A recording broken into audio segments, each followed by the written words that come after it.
Bendiciones una vez más, mis hermanos, y para esta oportunidad vamos a estar desarrollando el tema justificados por fe, correspondiente a este plan que llevamos adelante.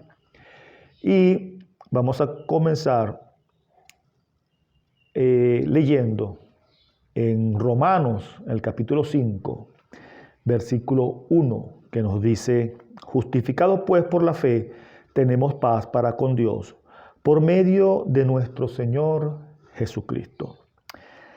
Alguien es justificado cuando se le imputa una pena, ¿verdad? Una persona cuando comete un delito, una falta, alguna infracción, es culpable. Esta persona que comete esta falta, se le impone una pena para que sea resarcido ese mal que ha hecho, ¿verdad? Entonces, las leyes le colocan una pena, va a un tribunal, un juez da una sentencia y se le coloca una pena a cumplir. Entonces, esta persona va, paga esa pena, ¿verdad? Y entonces queda justificado porque pagó la pena. Y esto se puede presentar a diferentes niveles, ¿verdad? Si alguien anda manejando, comete una infracción, se le coloca una multa, ¿verdad? Es culpable, y esta persona tiene una deuda con la ley y él tiene que pagarla. ¿Cuál es la pena que se le impone? Que tienes que pagar una cantidad de dinero. Va esta persona, cancela esa cantidad de dinero y queda justificada. Ya queda libre de esa condenación porque ya pagó esa deuda que tenía. Igualmente, una persona que va a la cárcel por un delito, se le imponen la sentencia y unos cuantos años, un tiempo determinado. Esta persona, luego de que paga por esa condena, o sea que transcurren los años encerrado, él satisface el requerimiento de la ley y queda entonces justificado. ¿Ok? Entonces, fíjense que el hombre, toda la humanidad, muerta en sus delitos y pecados, estaba totalmente separada de Dios. El hombre, al pecar, recibe una condenación. ¿Por qué? Porque él tiene que pagar por esa deuda de pecado que tiene. Ahora bien, ¿qué debía pagar el hombre? Imagínense, él debía pagar prácticamente con su vida porque no alcanzaba otra cosa para satisfacerla que su vida. Y usted se preguntará, ¿por qué? Bien, esto tiene que ver mucho con el pacto de Dios con los hombres. Desde Abraham, o mejor dicho, desde Adán, Dios estableció normas que cumplir al hombre. Y encontramos que con Abraham se estableció un pacto. Y este pacto es lo que se llama, o lo que se conoce, ¿verdad? Como la forma de hacer el pacto, como el cortar un pacto. ¿Qué era esto? Para que tengamos una idea más o menos de lo que implica ese pacto que Dios hizo a través de la historia con la humanidad. Los pactos, o lo que se llamaba cortar un pacto, era un acuerdo al que se llegaba entre dos personas, en las cuales ellos agarraban un animal, lo cortaban por la mitad, por eso se llamaba cortar el pacto, lo colocaban a ambos lados de una zanja, y toda la sangre que de ellos se derramaba llegaba a ese sitio, al centro de esa zanja. Y las dos personas que se comprometían a hacer el pacto transitaban por esta sangre como símbolo de que ellos se comprometían a cumplir las partes de ese pacto con su sangre. De hecho, esa es una práctica que incluso todavía se da. Y esto es lo que vemos en el libro de Génesis cuando el Señor manda a Abraham a que corte los animales, ¿recuerdan? Ahora bien, en los pactos pasaban los dos que tenían ese acuerdo. En este caso, vemos que Abraham queda como dormido y luego él despierta o tiene como una especie de visión donde él ve un horno y una antorcha que transitaban por donde él debía transitar o por donde debían transitar él y el Señor, que era el que estaba haciendo los pactos. Pero vemos que allí únicamente es el Señor que pasa, ratificando que era Él el que estaba estableciendo ese pacto con los hombres y asumiendo Él la parte que corresponde al hombre. Luego, cuando Él establece el pacto con Moisés, ¿verdad? Y que da la ley, Moisés rocía sobre los israelitas sangre y agua, ratificando este tipo de pacto. Entonces vemos que quien violaba el pacto debía pagar con la vida. Y vemos que en este caso, bueno, el hombre es quien viola el pacto con el Señor. Por lo tanto, entonces debía pagar con su vida. ¿Esto a qué llevaba? A aquel hombre simplemente moriría y ya. Pero el Señor en su misericordia y en su bondad, Él amaba al hombre o ama al hombre. Y había de proveer entonces una salida. Y entonces, ¿cómo el Señor iba a proveer esta salida? Entonces es aquí donde viene la intervención de Cristo como mediador de ese pacto y como quien se entrega para cumplir a cabalidad y para satisfacer ese pacto violado, ¿verdad? Ahora bien, fíjense lo siguiente, Cristo aparece y da su vida. ¿Para qué? Para satisfacer entonces esa parte del pacto de Dios con los hombres, que el hombre estaba imposibilitado de hacer. ¿Cómo iba a obtener salvación el hombre si él tenía que pagar? Él estaba alejado de Dios. Él estaba separado de Dios. ¿Cómo podía ser entonces el hombre para esto? En sus propias fuerzas, en su humanidad, le era imposible. Entonces es por eso que viene Jesús, se humana, se hace hombre, y entonces Él sí perfectamente cumple la ley, cumple las demandas de ese pacto en nombre de nosotros. Entonces es como Él recibe entonces sobre Él la condena que era mía y que era suya. ¿Ok? Entonces fíjese, nosotros recibimos esa justificación no por una obra que podamos haber hecho nosotros, porque era imposible, sino que entonces, fíjense que el Señor hace dos cosas muy interesantes. Y fíjense, recordemos los sacrificios antiguos. ¿Cómo el hombre podía satisfacer o cómo estableció el Señor que el hombre obtuviera un perdón por sus pecados, aunque fuera temporal, o por los pecados que había cometido. Él llegaba y se presentaba ante el Señor con un sacrificio de un animal.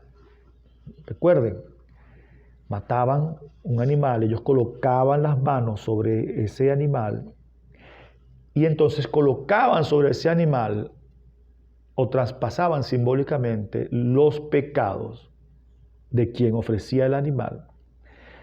Y esos pecados caían sobre el animal y ese animal entonces recibía el castigo por esos pecados, por eso era muerto el animal. En símbolo de que nosotros debíamos morir por la paga de nuestro pecado. Ahora bien, ¿qué pasa? Esos sacrificios no satisfacían completamente al Señor. No eran suficientes porque eran prácticamente un perdón temporal, un perdón por un pecado ya realizado, por el que ya es ejecutado, algo imperfecto, un sacrificio imperfecto.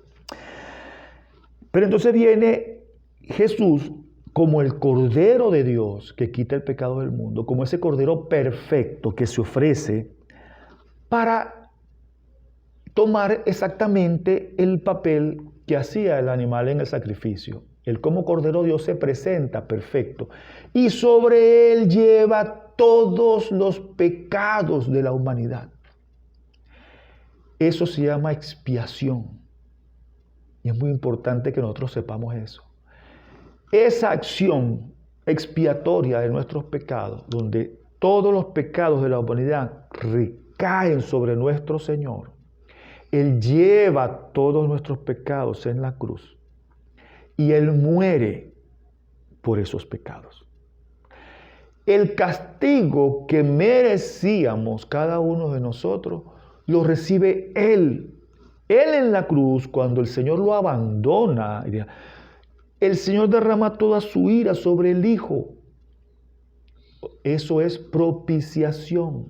Él se coloca allí y en lugar de nosotros recibir el castigo que merecíamos, Él lo recibe todo, satisfaciendo la ira del Padre.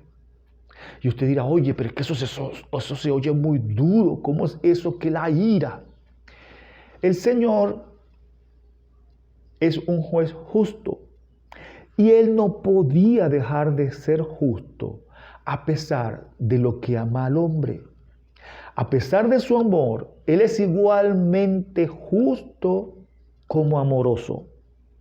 Él es igualmente correcto como misericordioso. Por lo tanto, entonces, Él no podía dejar de ser justo al dar amor para nosotros. Por eso Jesús, entonces, recibe toda esa justicia y recibe todo ese castigo para satisfacer esa justicia divina. Y entonces, así, hacernos a nosotros justos. Porque nosotros en Él es que llegamos a ser justos. Por ese sacrificio, entonces, ya Él pagó por nosotros, por la humanidad, en la cruz, por cada uno de los pecados que llevó Él sobre sí. Entonces vemos que Él recibió todo ese castigo, recibió lo que nosotros debíamos recibir en lugar nuestro. Por esa manera, entonces, es que somos nosotros justificados. Recordemos una vez más y hagamos este énfasis. El Señor Jesús, Dios, en toda su gloria, no podía dejar de ser justo para ser amoroso. Él igualmente, como amoroso, es justo. Como Dios no puede cambiar, no cambia. ¿Ok? Entonces, fíjense que nosotros recibimos ese beneficio y entonces somos justificados, como leíamos al principio, ¿verdad? Que dice la palabra, justificados pues por la fe. Ahora tenemos paz para con Dios. ¿Por medio de quién? De nuestro Señor Jesucristo. Gracias a ese sacrificio que Él hizo en la cruz, nosotros somos restablecidos a la comunión con Dios. Y entonces podemos afirmar que podemos estar firmes en esa gracia recibida. Romanos 5:2 dice, por quien también tenemos entrada, somos justificados por el Señor, y por Él también tenemos entrada por la fe a la gracia en la cual estamos firmes, y nos gloriamos en la esperanza de la gloria de Dios. Después de ser nosotros perdonados de esta condenación, recibimos de Dios no solamente el perdón, sino el privilegio de gozar las maravillas de su gracia, de su gloria. Somos constituidos hijos, coherederos con Jesús, ¿verdad? Y recibimos una serie de beneficios enormes. Él nos da de su Espíritu, que viene a morar en nuestros corazones, inicia en nosotros una obra de santificación. Nuestras oraciones llegan a Él. Ahora sí son oídas nuestras oraciones ante el Señor como incienso. Imagínense, dice la palabra que suben como incienso. Gozamos de un bien eterno. Somos ciudadanos de un reino. En fin, todos estos beneficios que recibimos al ser constituidos hijos de Dios, los venimos a gozar por esa gracia, por pura gracia, por puro don, por puro regalo. No merecíamos absolutamente nada. Todos estos beneficios son parte de lo que es la gloria de Dios. Y fíjense aquí algo. ¿Qué tan maravillosa es la gloria de Dios? Muchas veces hablamos y decimos y tenemos como un eslogan el hecho de decir, vi la gloria de Dios, hermano. No es cualquier cosa la gloria de Dios. La gloria de Dios no es la provisión, no es un pan, no es una harina. No, hermano.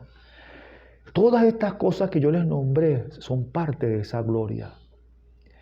Y ahora nosotros la gozamos muy incipientemente. Y esto nos debería ser como un llamado a nosotros para entender y desear esa gloria eterna. Esa gloria que gozaremos un día con el Señor por la eternidad. Eso que disfrutamos ahora un poco nos debería hacer pensar en todo momento en esa gloria. Fíjense, eso que es glorioso, que Dios nos da por una muestra ahorita, pero que gozaremos eternamente, nos debe hacer reflexionar y pensar siempre en desear esa gloria. Y este pensamiento, fíjense, ese pensamiento nos va a hacer alejarnos de las cosas del mundo, de anhelar las cosas de la tierra, de anhelar estas cosas humanas. Porque al fin y al cabo recordemos cuánto tiempo estaremos acá y por cuánto tiempo estaremos en la eternidad. Para que tengamos una pequeña idea, hermano. Muchas veces nosotros no valoramos lo que tenemos porque a veces no estamos en perspectiva de las cosas. Nuestra vida acá en esta tierra, imaginémonos un momento que cualquiera de nosotros pueda llegar a vivir 100 años o un poco más. Eso sería como un granito de arena. ¿Usted ha visto un granito de arena? Los que pueden ver todavía un granito de arena, aunque sea con lentes, ¿verdad? Un granito de arena. De ese tamaño es nuestra vida acá. Así de insignificante es nuestra vida y todo lo que podamos lograr. Mire, todas las cosas que usted pueda pensar lograr y obtener, que considera algo muy grande, un logro, un título, lo que sea, pero que sea humano, es del tamaño de un granito de arena. Todo lo que el Señor nos tiene preparado para nosotros en la eternidad es del tamaño del universo entero. Imagínense la diferencia, que no tiene fin. Entonces, en esa proporción de las cosas debemos nosotros pensar y valorar lo que el Señor nos ha dado, que es su gloria, para que la disfrutemos con Él, para que seamos partícipes de ella, para que seamos testigos espectadores de primera línea de esa gloria. Y eso nos debe hacer nosotros caminar en este mundo con una seguridad tan grande de que si partimos, vamos a esa gloria, vamos a esa maravilla, de que cuando nuestros seres queridos parten con el Señor, van a esa gloria, van a disfrutar no el granito de arena que vemos, no, van a disfrutar el universo, van a disfrutar en esa magnitud. Ahora bien, esa gloria tiene una parte que muchas veces no nos gusta a nosotros. Y el Señor nos llama a gloriarnos también en esa parte que no nos gusta, que tiene que ver con las tribulaciones y los acontecimientos de esta vida. Sigue diciendo el capítulo 5 de Romanos. Y no solo esto, o sea, no solamente el Señor nos dio esa gloria, sino que también nos gloriamos en la tribulación, sabiendo que la tribulación produce paciencia. La paciencia prueba y la prueba esperanza. Y la esperanza no avergüenza, porque el amor de Dios ha sido derramado en nuestros corazones por el Espíritu que nos fue dado. No solo debemos gloriarnos, ¿verdad? Y en esa contemplación que tendremos de su gloria, sino que también, ¿por qué entonces vamos a gloriarnos en las tribulaciones y pruebas y aflicciones? Porque de esa manera nosotros estamos siendo partícipes de la gloria también. Somos partícipes con los sufrimientos del Señor. Y eso lo está establecido en su palabra. Y eso traerá a nosotros una esperanza que nos invita a vivir renunciando a lo mundano, a lo que es de este mundo, ¿verdad? Y es una esperanza que nos invita a disfrutar anticipadamente de esa gloria de nuestro Señor y Salvador. Es ahí entonces, por esa razón, que nosotros debemos abandonar, hermano, toda iniquidad, toda cosa mala, toda actividad que no sea una actividad que nos haga o que nos impulse a las cosas del Señor.